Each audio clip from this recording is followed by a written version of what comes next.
Olá, você que nos acompanha pelo YouTube ou ainda pelo Spotify. Estamos recebendo aqui hoje no Conta Pra Gente ele, o homem, o terror dos bancos, o advogado Dr. Diego Silva. Doutor, seja muito bem-vindo e obrigada por ter aceito o nosso convite. Obrigado, Mari. É uma honra estar aqui conversando com vocês e bora desbancar os bancos. Desbancar é basicamente a gente não deixar que eles se prevaleçam com a gente, que eles façam o que querem com o nosso dinheiro. Muitas vezes eles se valem do dinheiro tá lá, achando que é deles, e não é bem assim não. A gente vai mostrar para vocês como se proteger e como não ser uma vítima dos bancos e das circunstâncias que eles criam, das armadilhas que eles criam pra gente. Não são poucas as armadilhas, né, doutor? Doutor, conta pra gente, o que é o RMC? Eu trabalho muito com aposentado, como o senhor sabe, aposentado e pensionista do INSS. Quando me aparece, doutor, apareceu o RMC, eu digo, isso é com o doutor Diego, eu mando pro senhor. Então, gente, imagina que você tem uma dívida. Você foi até o banco para contratar um empréstimo, pediu ali pra menina que te atendeu, eu quero 5 mil reais. E você sai de lá com o dinheiro na conta. E para quem é aposentado, servidor público, está acostumado com o tal do consignado, que debita ali, antes do dinheiro cair na sua conta, já saiu a parte que era do banco. Mas imagina que você passa um ano, passam 2, passam 3, e de repente você quer entender quantas parcelas faltam para acabar esse empréstimo.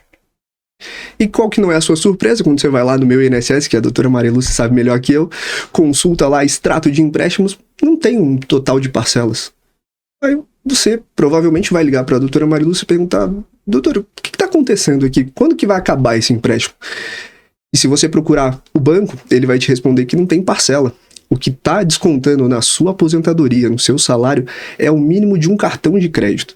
Mas cartão de crédito? Diego, eu não tenho cartão de crédito, nunca usei, eu nem sei como é que funciona cartão de crédito, eu já ouvi até essa frase. É isso mesmo, gente, pode ser que você nunca tenha recebido um cartão, nunca tenha digitado a senha, nunca tenha aproximado ele da maquininha nem inserido, mas sim, você vai estar pagando um cartão de crédito. O que aconteceu na verdade foi que eles pegaram o limite do seu cartão, depositaram na sua conta dizendo que se tratava de um empréstimo consignado. E aí o que debitava na sua aposentadoria nunca foi parcela, e sempre foram o mínimo do cartão. O mínimo do cartão, quando a gente vai calcular, ele é muito próximo com o valor dos juros que você está pagando.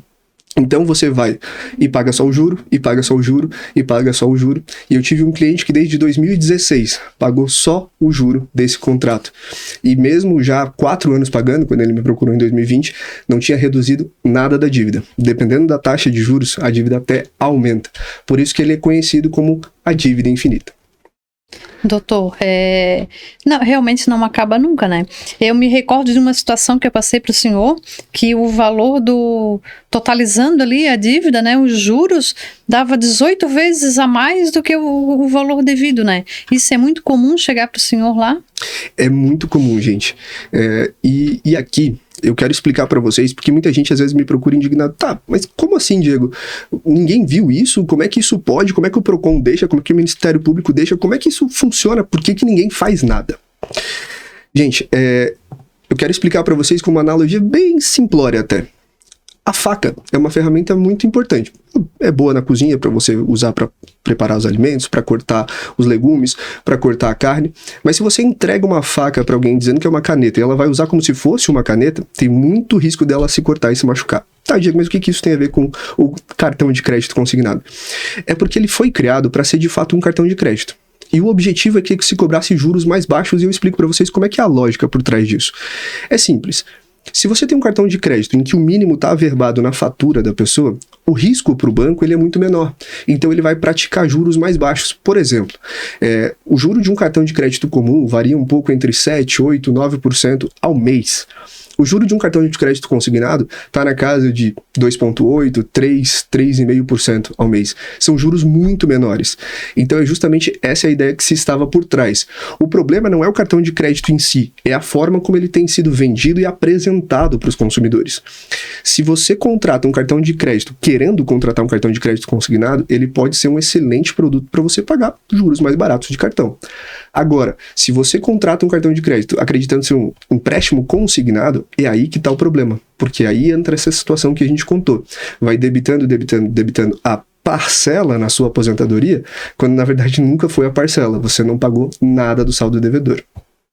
Então, por isso, é um caso muito comum que chega lá no escritório, muito perigoso, não pela forma como foi construído, não porque ninguém fez nada para impedir que essa aberração se criasse, mas porque a forma como ele tem sido vendido e apresentado só beneficia os bancos. E essa é uma das dificuldades que eu quero chamar a atenção para vocês. Porque quando a gente judicializa esse tipo de causa, ela tá longe de ser uma causa fácil, uma causa tranquila, e a famosa frase que nós advogados escutamos muito dos clientes, uma causa ganha. Por quê?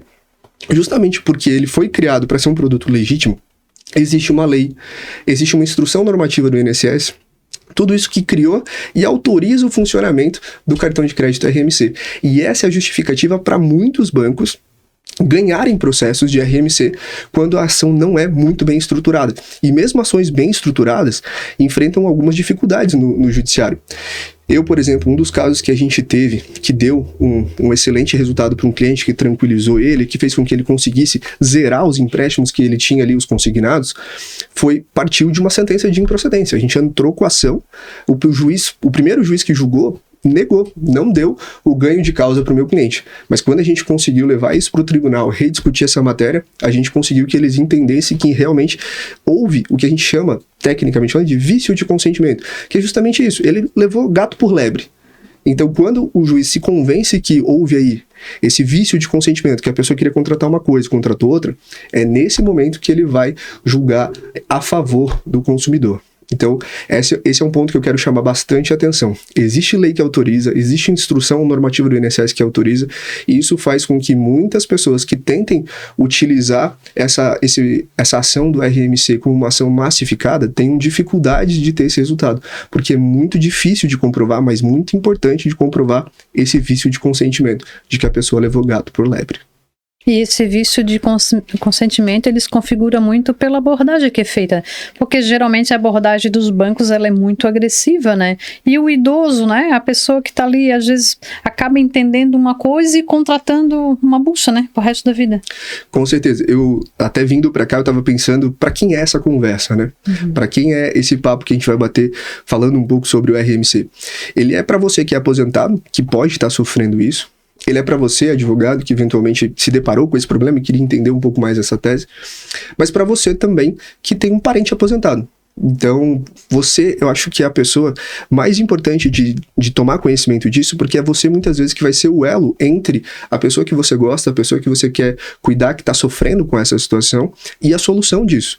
É você que muitas vezes vai precisar ir até o meu INSS, buscar os documentos, analisar a situação, ver se existe um desconto chamado cartão de crédito RMC para essa pessoa, porque justamente como a doutora Maria Lúcia falou, muitas vezes essa pessoa não vai ter condições de resolver isso sozinho. Ela, justamente por ser um público mais vulnerável, uma pessoa com mais dificuldade de compreender, ela fez esse contrato levando o gato por lebre, e para sair dessa situação ela não vai conseguir sozinha, ela vai precisar com certeza de ajuda. E aí vem um outro ponto que eu sempre adoro bater em banco, é o que eu faço da minha vida e eu faço com muito gosto, que essa sensação de Davi e Golias mesmo, de bater no gigante, para mim é o que me faz levantar todos os dias para ir para cima. Mas a gente precisa fazer uma autocrítica também no que a gente pode melhorar para se proteger. O brasileiro tem um péssimo costume de não ler o que está assinando, de não ler contrato. Gente, é muito importante a gente começar a se preocupar em criar essa cultura. Se a pessoa que está ali para te vender está te entregando um documento, é obrigação dela de explicar o que tem ali. Então, se você vai precisar passar mais uma hora dentro do banco para que ele te explique o que está acontecendo dentro do documento que você está assinando, passe essa meia hora, essa uma hora se for necessário. Porque é muito importante que você saiba, não só que os 5 mil vai cair na sua conta, mas como que você vai pagar, quanto que você vai pagar ao final desses 5 mil. E se essa informação não tiver no contrato, quanto que esses 5 mil vai virar, tem que acender um sinal de alerta para você. Legal, óbvio, dica interessante. Doutor, agora saindo um pouquinho dessa seara de aposentado e pensionista, o senhor atua fortemente também nas questões de empréstimo, financiamento, juro abusivo. O senhor poderia falar um pouquinho sobre isso pra gente? Com certeza. Uma das causas que bate todos os dias no escritório é o financiamento de veículo. O pessoal tem bastante receio da famosa busca e apreensão. E aí, existem vários mitos nesse tipo de produto. Um dos mais comuns é, se você fizer a revisional, você não vai conseguir mais crédito em lugar nenhum, o banco não te empresta mais dinheiro. Bom, gente, vamos pensar um pouco mais sobre essa situação. Se você entrou com uma ação e você ganhou, é porque o juiz identificou algo de errado nesse contrato, né? Porque se tivesse tudo certo, dificilmente o juiz ia dar a razão para você.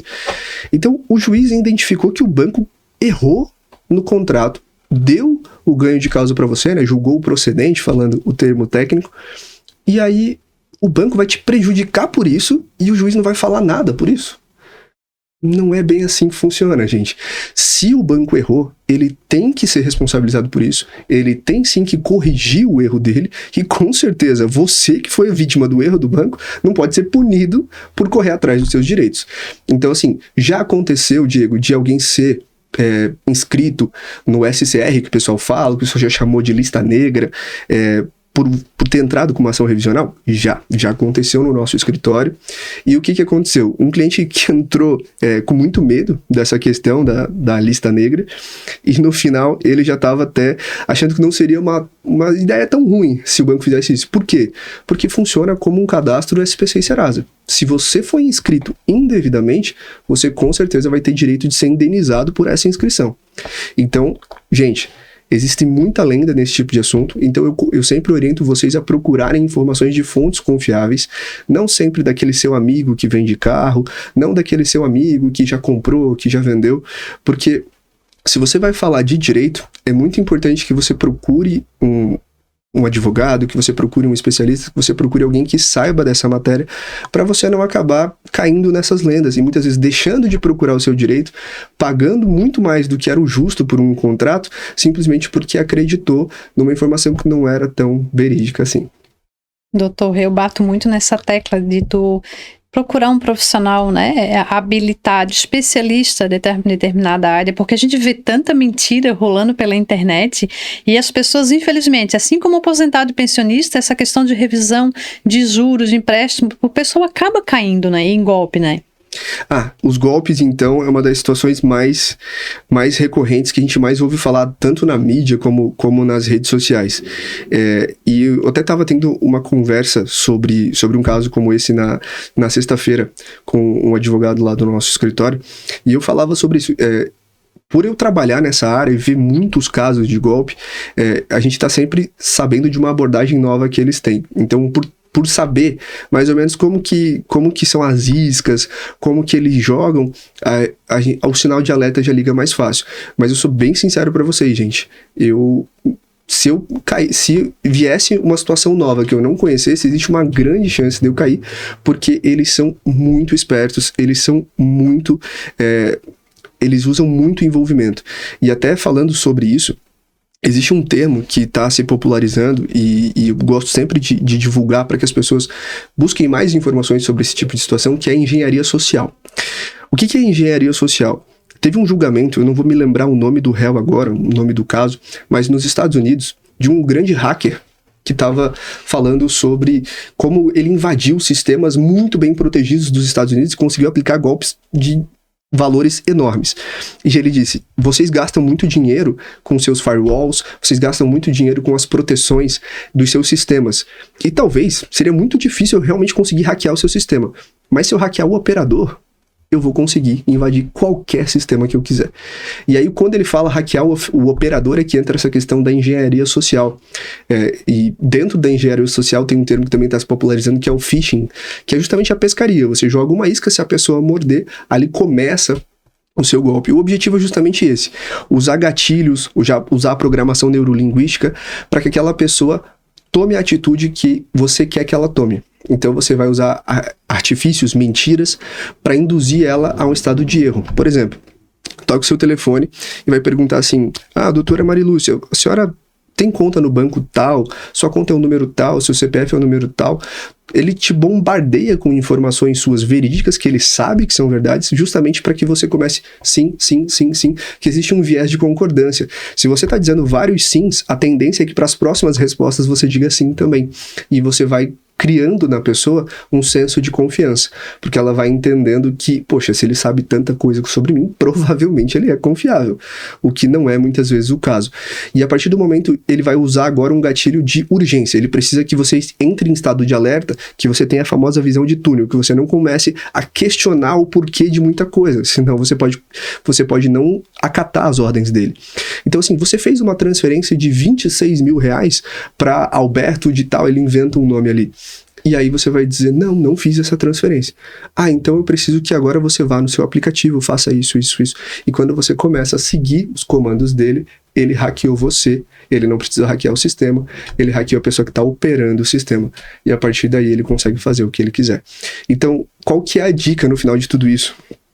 É você se inteirar desse assunto, conhecer como que são as iscas, como que funciona o phishing, e também você começar a conhecer mais das operações. Por exemplo, se você vai fazer uma operação de transferência, uma das coisas mais importantes para você se atentar é o destinatário do valor. Sei que parece algo óbvio, mas uma das coisas que, por exemplo, nesses golpes eles usam da engenharia social ele vai te orientando até você chegar numa aba, que é a aba de transferência, e vai te perguntar assim, o nome que está aparecendo aí é Alberto de tal? Você vai dizer, sim, esse é o nome. Então, essa é a pessoa que está tentando hackear o seu sistema. Quando, na verdade, ele está sendo destinatário do crédito para o que você está fazendo. Essa é a pessoa que vai receber a transferência que você não se deu conta que está fazendo ali. Então, quando você começa a conhecer o sistema, conhecer que, essa aba que eu estou entrando aqui é uma aba de transferência. Eu estou, na verdade, a pessoa para quem eu estou transferindo é essa pessoa aqui. Nesse momento, já vão te acender sinais de alerta. E sempre, recebeu ligações, evite passar informações e evite seguir comandos. Na dúvida, a minha orientação é desliga tudo e corre para a agência. Corre para a agência e tenta fazer tudo presencialmente. Porque se for de fato um problema, eles vão te ajudar. E se não for, eles vão te dizer que se trata de um golpe. E muitas das vezes é irreversível, né? Sim. Dentro do jurídico, falando de um ponto mais técnico, quando o golpe, existem duas fases. Antes do golpe, até que o golpe aconteça, e o pós-golpe. Antes do golpe, a gente está sempre falando de fortuito interno. O que é fortuito interno? Se criou uma teoria de que existe uma esfera de responsabilidade das instituições financeiras. Eles têm um dever de cuidar da gente. Por que a gente paga taxa de manutenção de conta? Por que a gente paga taxa de cartão de crédito? Por que a gente paga tudo isso para ter, além da estrutura bancária, a confiança que gera. Se você vai fazer uma operação bancária, você confia que aquilo vai acontecer da forma mais segura possível. E é justamente para ter essa segurança que a gente paga. Então, o judiciário, e com o nosso trabalho dos advogados tentando construir isso, criou essa questão do fortuito interno. No sentido de que na esfera de responsabilidade de quem aconteceu o golpe. O exemplo clássico um fraudador entrou na agência do Banco Bradesco, por exemplo, com os documentos da doutora Marilúcia e disse, eu sou a doutora Marilúcia, eu quero abrir uma conta aqui. De quem, na esfera de responsabilidade de quem aconteceu? Do banco. Por quê? Porque ainda que tenha sido vítima de uma fraude, ele que falhou na conferência dos documentos. Então, como ele tomou um documento falso por verdadeiro e abriu a conta, quem tem que pagar esse prejuízo é o banco. E aí, essas discussões vão se acalorando, digamos assim, quando a gente entra para questões de sistemas de segurança, quando a gente entra para questões de dever, de cautela do banco, de ferramentas para coibir esse tipo de prática. E até eu tenho um caso interessante, que é do segundo momento, do pós-golpe. Inclusive, na minha própria petição, eu coloquei isso. Até o momento em que aconteceu o golpe, a gente colocou, até aqui, os réus não têm responsabilidade. Por quê? Porque, de fato, aconteceu uma engenharia social, a minha cliente acreditava que estava falando com o irmão dela, fez a transferência porque tinha a intenção de transferir, realmente. Mas aonde que foi a responsabilidade do banco e por que a gente entrou com uma ação? Foi no pós-golpe. Assim que aconteceu, a pessoa pediu mais dinheiro. E aquilo causou uma estranheza muito grande para ela. Opa, meu irmão tá pedindo dinheiro de novo? Nesse momento ela já mandou mensagem pro irmão dela, viu que que se tratava de um golpe, que não era ele, que ela estava falando no primeiro momento, que ficou bastante nervosa, mas prontamente procurou o banco. E quando ela procurou o banco, ela informou tudo o que estava acontecendo, e existe um mecanismo, que é o MED, Mecanismo Especial de Devolução, que ele funciona justamente nos pagamentos via Pix. Ele é um mecanismo muito poderoso que muitas vezes consegue reverter operações fraudulentas. Ele gera bloqueio de conta da pessoa, ele gera encerramento de conta, ele foi criado pelo Banco Central e é uma ferramenta muito poderosa, que inclusive os dados do Banco Central demonstram que ele tem mais de 50% de resultado, ou seja, ele recupera, quando acionado, na maioria dos casos ele consegue recuperar. Eu já acionei, não consegui ainda. Não conseguiu? Vamos torcer para que dê certo. Tô no aguardo. Ele consegue recuperar, segundo os dados do Banco Central, na maior parte dos casos. E foi baseado nisso que a minha cliente teve expectativas de conseguir algum resultado, porque foi poucos momentos depois que o golpe se concretizou, e teve um agravante. O golpe se concretizou em que ela usou o cartão de crédito para pagar um boleto.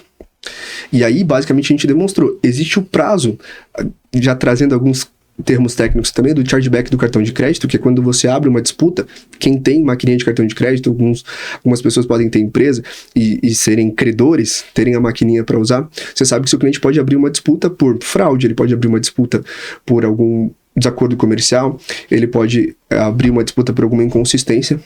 Só que cada uma desse tipo de chargeback, ele vai ter um processamento diferente. E o que aconteceu no caso dessa cliente foi isso. Ela acionou o banco por fraude e eles abriram um chargeback por desacordo comercial. Aí o que acontece no desacordo comercial? Você entra em contato com o estabelecimento comercial e fala, olha, seu cliente está questionando essa operação. O que você tem para nos passar como resposta? E aí a pessoa vai dizer, eu tenho nota fiscal, não, realmente eu entreguei o produto, realmente eu prestei o serviço. E foi o que aconteceu. A pessoa destinatária do pagamento disse, não autorizou o chargeback por desacordo comercial e o banco negou o pedido. Que é um procedimento totalmente diferente do procedimento por fraude. E essa foi a razão da gente ter ingressado com a demanda. Porque a gente entende que o banco tem responsabilidade em fornecer programas e ferramentas de segurança que muitas vezes não estão imunes à engenharia social, e aí entra o nosso papel de tentar ao máximo nos policiarmos para não cair nesses gatilhos, mas no pós também. E o pós eu acho muito importante, utilizar o MED, utilizar o processamento correto dessas disputas e principalmente, quando acionado, ser diligente. Porque o que eu vejo muito em diversos casos é que o banco não costuma juntar os protocolos quando a gente pede. Por quê? Porque o que vai se ver do outro lado, muitas vezes, é o banco lavando as mãos. Não, se você fez... Eu tive clientes que falaram que ouviram frases como essa. Não, você fez porque quis. Não, a gente não está discutindo isso. Aconteceu, mas aí significa que você não vai fazer nada para me ajudar? Então, por que a gente tem essa estrutura bancária? Por que o banco está recebendo o que recebe pelos serviços que presta, se quando acontecer um problema ele vai simplesmente lavar as mãos? Então é muito importante que a gente cobre e que a gente tenha consciência de que a gente tem esse direito e que a gente tem sim que solicitar que o banco corra atrás de tentar recuperar e demonstre pra gente, olha, eu fiz isso, para tentar recuperar esse dinheiro, bloquear esse valor na conta do fraudador e devolver ele para você. E quando isso não acontece, o banco pode ser responsabilizado sim, em um agravante nesse caso. Além do prazo do chargeback que eles processaram por desacordo comercial, a gente que também emite boleto como prestadores de serviço sabe que se você dá o boleto para o cliente e ele paga, o dinheiro não cai na sua conta na hora. Nesse meio tempo em que leva do dinheiro sair, por exemplo, da lotérica que o cliente fez o pagamento, ou da conta dele quando ele fez o pagamento, até cair na conta do destinatário, será que o banco não consegue bloquear esse dinheiro? Muitas vezes consegue sim, mas é essa passividade, é essa omissão, é essa falta de alguém para correr atrás, de acionar esses mecanismos que faz com que a gente não consiga cancelar e evitar que o golpe se concretize. E muitas vezes é nisso que o banco pode ser sim responsabilizado. Daí que entrou o advogado, daí exatamente. Doutor, dessa tua fala eu já extraí uma dica, anotar sempre o protocolo. Essa é clássica, assim, eu já tive vários casos do cliente me procurar e eu bato bastante nos bancos, gente, e o pessoal fala muito dos lucros dos bancos, né? Mas eu acho que as empresas brasileiras têm que ter lucro, sim. A gente, como prestador de serviço, quer ter o nosso lucro, o banco tem que ter o lucro dele. Mas o que eu sou contra, e já fecho com o que você comentou do protocolo, eu defendo que não tá tudo bem o lucro a qualquer custo. Não está tudo bem o banco ter o lucro que tem, sabendo que, por exemplo, o título de capitalização é um produto ruim comparado a outros trocentos produtos que tem de investimento no mercado, mas os funcionários dos bancos continuarem tendo meta de venda de título de capitalização, em que eles se veem obrigados a empurrar isso para os clientes, porque eles têm meta para bater, mas todo mundo tem consciência de que é um produto de péssima qualidade. E aí, muitas vezes, o banco faz o quê? Te obriga para contratar algo que você quer, que é um produto de qualidade, um empréstimo, um financiamento, que você contrate um título de capitalização, um produto que você vai contratar ali numa famosa venda casada. Então, o banco tem que ter lucro sim, mas não a qualquer custo. E eu digo isso por quê? Porque no meu escritório também, quando o cliente vem me procurar, eu faço essa análise de risco. Tá tudo bem o escritório receber a remuneração pelo serviço dele, mas não a qualquer custo. Então eu faço a mesma analogia com a gente. Não tá tudo bem a gente entrar com uma ação sabendo que essa ação não tem pouquíssima possibilidade de êxito e não alinhar isso com o cliente. Então, puxando o gancho da questão do protocolo, eu já tive vários casos em que eu orientei o cliente a não ingressar com a ação. Por quê? Porque falei para ele, olha, o risco da gente não ter um sucesso é muito alto, porque a gente não tem informação nenhuma. A gente não tem os protocolos das ligações. Você está me falando que acionou o banco minutos depois que o golpe aconteceu. Só que aí, quando eu chegar na frente do juiz, vai ser a tua palavra contra dele. Porque se o banco disser pra gente que nunca foi acionado, como é que eu vou argumentar? Sendo que, não, ele ligou sim, mas e o protocolo? Então, muitas vezes, a gente vai fazer essa análise de risco e o que vai fazer diferença do seu caso ser um caso que a gente recomenda não ingressar porque tem pouquíssimas chances de sucesso, ou que a gente recomenda ingressar porque, olha, a gente tem documentos, a gente tem provas, a gente consegue ir para cima, a gente consegue criar uma linha de raciocínio considerando tudo que aconteceu, o que você está falando. Então, a gente, na petição, consegue construir essa linha assim. Aconteceu tal coisa, documento de folhas tal. Aconteceu tal coisa, documento de folhas tal. É muito gratificante quando a gente consegue construir uma linha de raciocínio assim, bem embasada, bem referenciada. Agora, quando a gente não tem esse tipo de subsídio, esse tipo de ferramenta, a chance decai bastante. E muitas vezes vai fazer com que você, para a gente não aumentar, eventualmente, o investimento que você está fazendo, o prejuízo que você teve, a gente recomenda que você não ingresse com a ação. Então é muito, mas muito importante que todas as ligações que você faça, você anote o protocolo, que se você teve uma conversa presencial com o gerente do banco, até complementando e aumentando essa recomendação, você registre de alguma forma. Manda no WhatsApp pro seu gerente, olha, conforme a gente conversou assim, assim, assim, assado, registra por escrito. Diego, não consigo. Liga no saque, abre um protocolo e fala, olha, eu fui no meu gerente, falei assim, assim, assim, ele me falou isso, tá certo. Confirma com a pessoa, é muito importante que você tenha registros, porque muitas vezes a pessoa prefere ir na agência para ter uma segurança, até seguindo uma das dicas que eu dei, mas fica sem registro nenhum do que aconteceu. Então, o atendimento presencial, você pode pedir um protocolo também. Você vai abrir agora um mecanismo especial de devolução, você vai abrir um chamado questionando essa situação para a central ou para o setor de segurança do banco. Você pode me passar o número do chamado? Você pode me passar um número de registro dessa reclamação que você está fazendo? Se ele disser que não, registra ou pelo saque, se não pelo consumidor.gov.br, que a gente sempre recomenda para os nossos clientes muitas vezes entrar com essa reclamação. E se você já fez a reclamação presencial e não está tendo nenhum tipo de registro, eles não querem te fornecer nenhuma informação, eu te recomendo uma redundância. Vai lá no consumidor.gov.br e registra também. Inclusive no meu perfil no Instagram eu tenho um vídeo ensinando direitinho como é que abre essa reclamação. É bem legal, tem vários vídeos, né, instruindo, auxiliando. Doutor, voltando a falar das ações que trata de revisão de financiamento de veículo. Quando o cliente chega lá no teu escritório, tu consegue identificar quando ele está com má fé? É bem comum, porque eu costumo, nesses casos, não recomendar ingressar com a ação também, e eu nem pego o caso, pelo seguinte, a má-fé ela fica caracterizada muitas vezes pela forma como a operação está acontecendo. Por exemplo, a pessoa fez o financiamento agora, 2 dias depois ela vai me mandar mensagem e me manda o contrato. Eu tenho a data em que o contrato foi assinado e a data em que a pessoa me procurou. fica evidente pra gente que você fez o financiamento já pensando em entrar com a revisional. E não é para isso que a revisional serve. Inclusive, o direito bancário como um todo, ele sofre e sofreu e tem sofrido as consequências desse tipo de banalização de se socorrer do judiciário.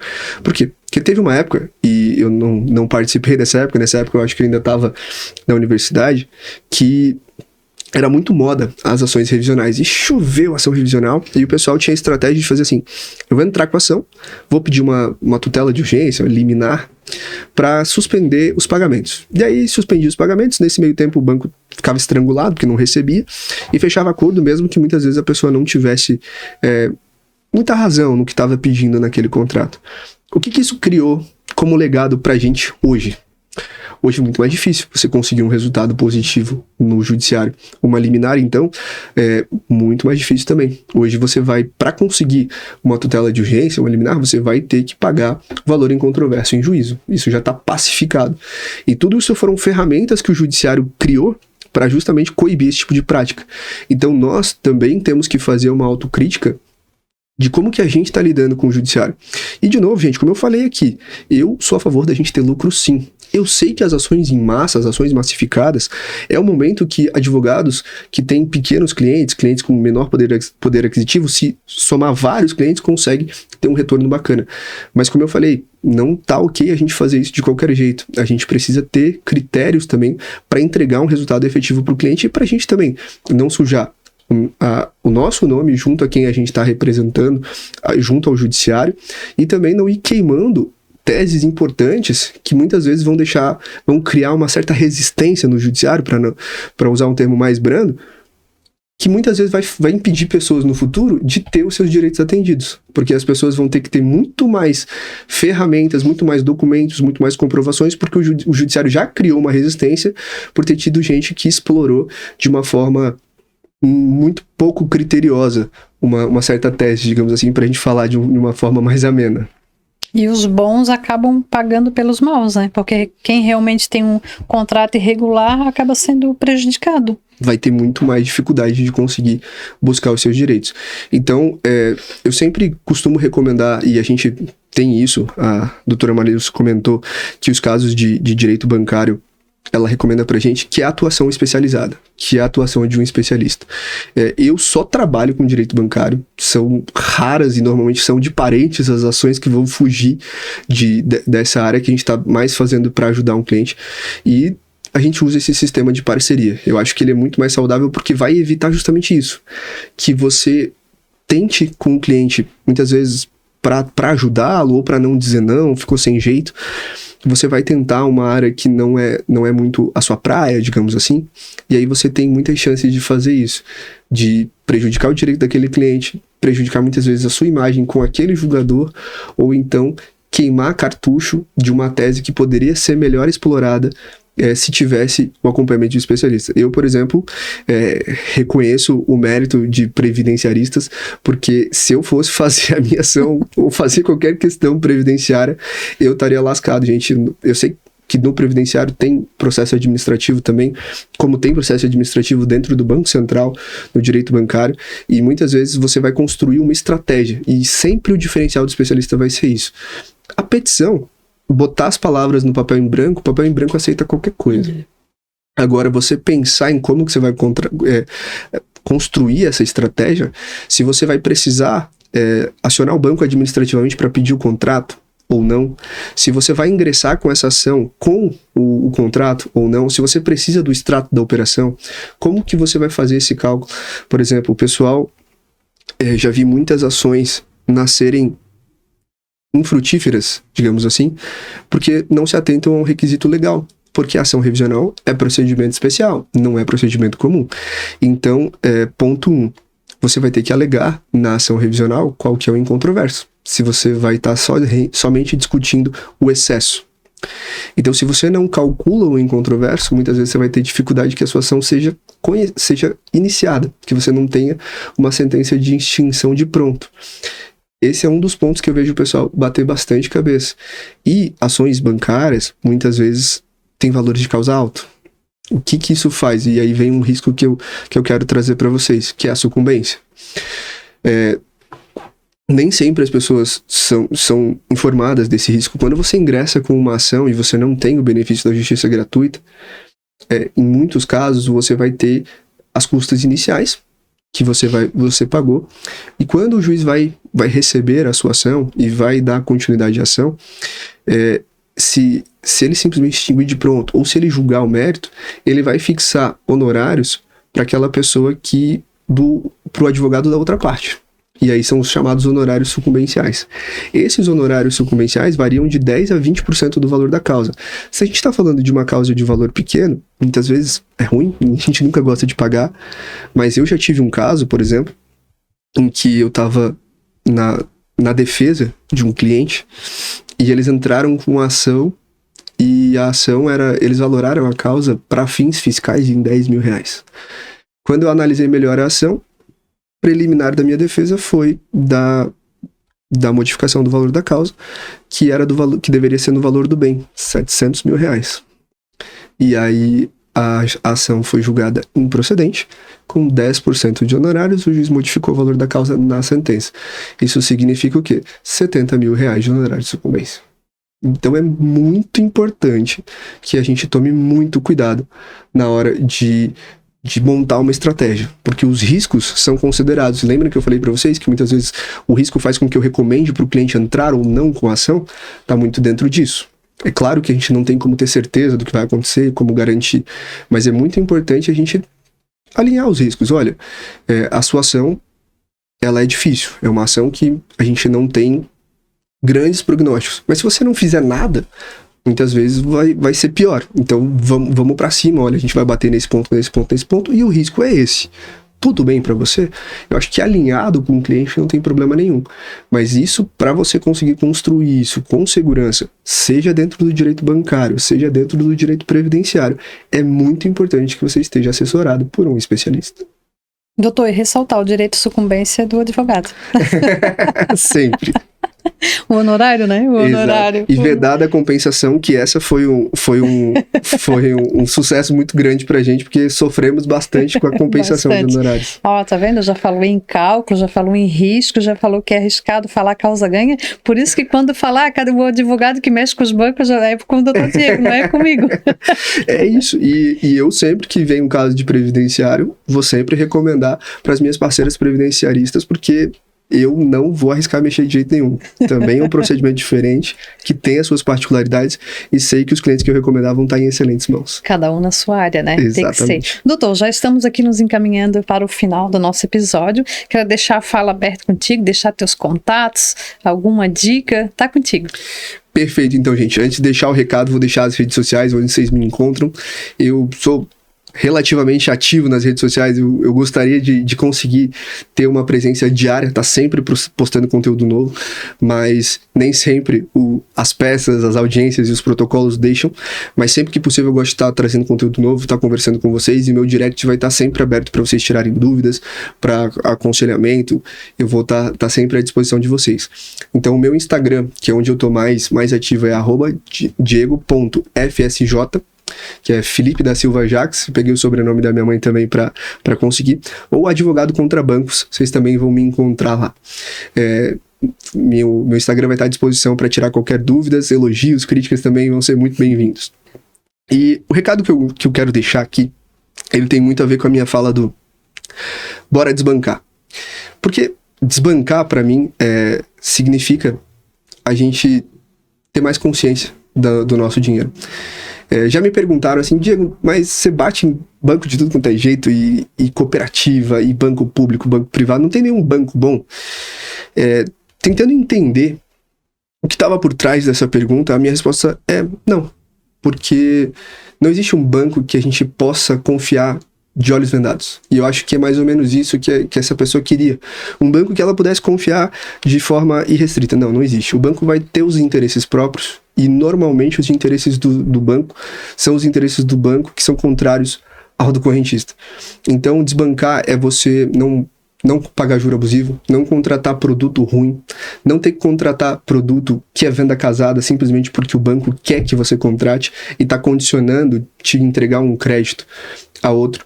Desbancar é você tomar mais consciência da sua relação com o seu dinheiro. Você saber que o dinheiro que está no banco é seu e que o banco não vai poder fazer o que quiser com ele simplesmente porque está lá. Não vai poder cobrar a taxa que ele quer, cobrar o juro que ele quer e te deixar vítima dessas circunstâncias. Você tem o controle do seu dinheiro.